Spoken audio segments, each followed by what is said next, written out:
what we've been doing is talking with a lot of people about how they're feeling about the fact that we aren't seeing jobs being created, and instead we're seeing public services, public safety, our environment, our roads, our highways, our schools, all being jeopardized so we can have more tax breaks for the rich. And people are really upset, and they're very happy to be signing up for us, to work with us on making sure we reprioritize what's happening in government today.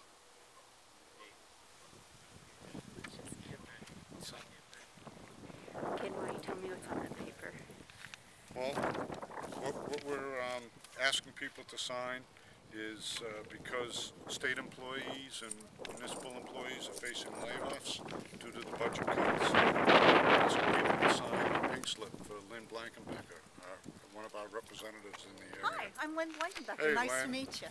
Good to see You guys you. are standing on my lawn protesting Well, against they know me. that. Well, there's probably public, Actually, I think we're public area. If you have any questions at all about Westmere, I'd really appreciate if you'd ask me because I am your representative. Well, we've sent emails and talked to you in legislative session. With you a number of times, So it's just what the promises were when elected, that the pain would be shared doesn't seem to be Is there the a truth. specific bill you're speaking about? Well, there's a number of bills. Which ones are they? Well, And I'd be happy to address those one right of them now. was the bill that would cut pensions, and you actually walked out and I guess decided not to vote on that. No, that actually is not true. I'm in the United States military. I'm in the United States Navy. I was excused from those votes. I was actually taking a conference call, and the reason I had to leave at that particular time, which was at 9 o'clock at night, was because a Democrat, Jeff Goley, decided to do a filibuster. I would have been there for the vote, and I would have voted, but I couldn't vote because I was downstairs on a conference call from 9 p.m. to 10:20 p.m. taking care of, I'm on command staff in Virginia. So I didn't walk out on that vote, and I really, really do not appreciate you guys telling everybody I walked out on my civic duty. I did not. I left because I'm also in the United States Navy. So what we're also talking about is your vote to repeal major sections of anti-bullying bills, supported rolling back the age at which teenagers can drop out of school, voted to use the lowest minimum wage possible in New Hampshire, opposed another bill to increase the minimum wage. These are all actual votes, roll call votes. Yep. Promoted interference in private workplace matters. Voted for $80 million in corporate tax giveaways. Roll call votes, and the House bills are cited here. Okay, So and these those are your actually the votes. Yes, and those are perceptions of bills that, your take on those bills. Did you sit in on all of the testimony, and did you sit in on the House discussions on I'm those? a public worker. When I go to the State House, I have to take time off from work on the occasions that I do. And there's so few of us left that I feel I can't go to the State House as often as I would like. I believe Diana and other staff and other SEA members have flooded the State House on most of the major testimony that's been impacting public workers. Well, I know personally, I think I've spent no less than probably 3 to 4 hours of discussion with you on the phone. I take all phone calls, I take all discussions. You and I have had some very civil, what I believe were very productive phone discussions. We never discussed, you and I personally, any of those bills that your counterpart here has mentioned. We spoke specifically about the pension reform bills, and we spoke specifically about the right to work bill. I remember having those conversations. You do support reducing retiree health care costs, reducing retiree health care benefits for I did public not support workers. those bills. I didn't support You voted against all of those bills? I didn't vote on those bills. I told you I was out of the House of Representatives taking a Navy phone call that I had to take. And as you know, I'm being mobilized to go to Afghanistan. So that was a call I had to take in preparation for my mobilization. And right to work I couldn't get out of that one. Right to work bills, I did vote for the right to work bill. That was a good bill. It was exactly what you guys asked for. It is not what we asked for. When I sat in on the testimony, the folks, the union folks that were there, asked for a bill that would give folks a choice to join a union or not. The right to work bill gave you a choice to join the union People or not. have always had a choice to vote for whether they want to be part of a union. And it's absolutely false to say anybody has to join a union. And so the bill does not specify whether you have to or not. It basically gives you a choice to either join a union or not. And secondly, the second part of that bill, which I heard loud and clear during all the testimony I heard on right to work, was that you did not want people who did not pay into the union to be able to get union benefit, and that bill expressly takes away the opportunity for somebody who does not pay into the union to have an opportunity to have union benefits. I heard you guys loud and clear, and I voted for what the union folks asked for. We want is for all members of a bargaining unit to be able to have the same benefits regardless. We don't want one worker at one desk not having health insurance, which will happen under right to work, while the worker in the next desk that happens to be a union member has health insurance benefits. Why should anybody be forced to have health insurance benefits if they don't want them? I am a person, Nobody's for me, forced to have no, health but you insurance just right said now we want everybody to have to health be able insurance. to have it. And everybody is able to have it. If you work But for it an won't employer that it won't be affordable to them if they're not. that's their if they choice. don't have the That is their coverage. choice. That is your choice. If you want affordable health insurance and you want to pay union dues, then you will pay that. If you want to have no insurance, then you opt out entirely. They That can is a opt out now. personal choice. I know that we're having a whole different discussion over here though.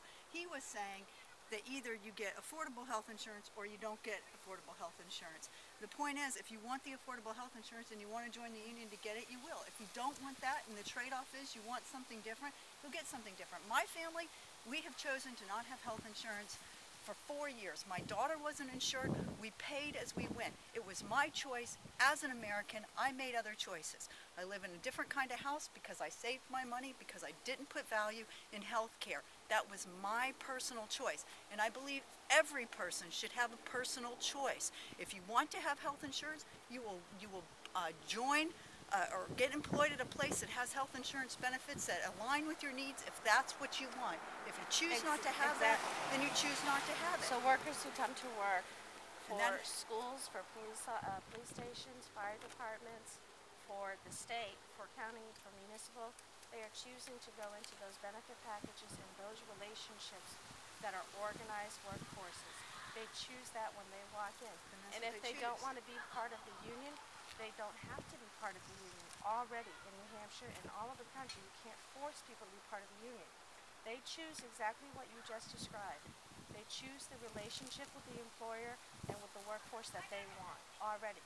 That's why we didn't need the right to work for less bill. People make those choices when they go to those jobs. Well, it was clear we needed the right to work bill and it is the right to work bill, not the right to work for less bill, but it was clear they needed the right. It's a misnomer that's been given by people. It isn't. I mean, if you look at the statistics on the states that have right to work, those states are doing just fine and the people are employed. Some of those states have a better unemployment rate than, well, I guess, let me put that in a different way.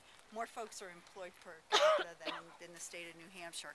So wouldn't that be a population? you can't say that right to work states are devastated or that the people don't have jobs. So that's ridiculous. We all know the statistics speak. So, I don't want to use that as a benchmark, but You've got promises. We're in the top 10 You've got promises that businesses will come into New Hampshire and give us jobs when right to work passes. You've got those promises from corporations that are going to give up their tax breaks down south and move up here and abandon the workforce that they have already down there. That's the buzz that we get, is that right to work.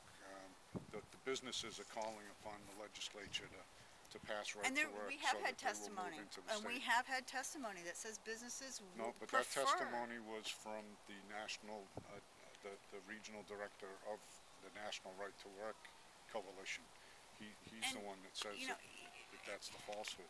And then we have you guys who are standing on the other side. I mean, the bottom line is. But did you have any businesses testify? I was not in on any testimony of any businesses that were testifying. That doesn't mean that it hasn't happened. I get letters and I get phone calls just because they weren't personally here testifying. Could you name any business that you got a phone call from? I don't know specifically a business. The BIA, the Business Association. Well, BIA is part of the They're just Chamber of another Commerce, the lobbyist National group. Chamber Well, of and that's Commerce why the organization. SCA and the SCIU. Well, actually, no, we have a very strong lobby, and I we know a lot of represent union dues go to individual pay. people. We We don't represent any businesses. We represent No, individual but citizens. I know that a lot of your dues go to pay very high-paid lobbyists who speak on your behalf too. That's what government is But all you about. heard That's you heard what it's members all speak about. it in testimony, correct?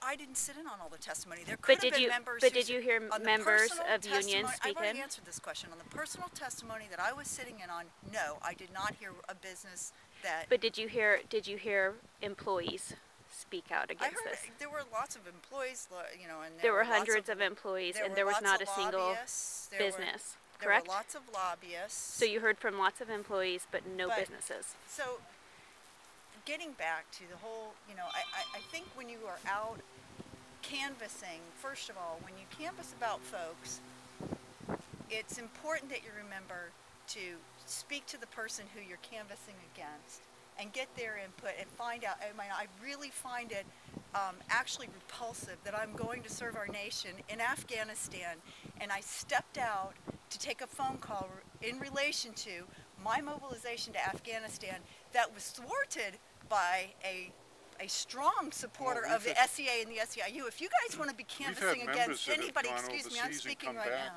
And found out that their job's been terminated the That's next day. that's a whole different issue. So And if my job's it's the same. terminated when I get back, my job's terminated when I get back. I am a member of the United States Armed Forces.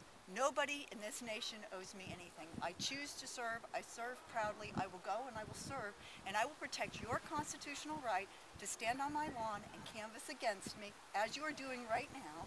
I will protect your First Amendment right till I go to my grave, because I feel strongly about that. I appreciate the fact that you are extending your First Amendment right. I appreciate the fact that you have that right thanks to my service in this nation. I hope you guys continue to do it, but I do hope when you are out talking to the public, especially here in the city of Concord, and you're canvassing against me, that you please stop saying, I stepped out on my vote. I did not step out on my vote, and if you want to use that, then please mention Jeff Goley's name, talk about the filibuster he created that put the House so far behind that night that I was unable to be there to vote because I had to step out to take my conference call. Wouldn't that be the several Thank you very hundred much. votes? Can I have my dogs, please? I would like to continue my walk. Well, we can clear the record on that vote if you'd like to just put on videotape that you would have voted with the retirees on that bill. I'm done having a discussion. Would you have voted with the retirees on that bill? Please just don't canvass on my lawn anymore. I don't, you say you didn't step out, but you're not saying you would have supported the retirees' medical benefits.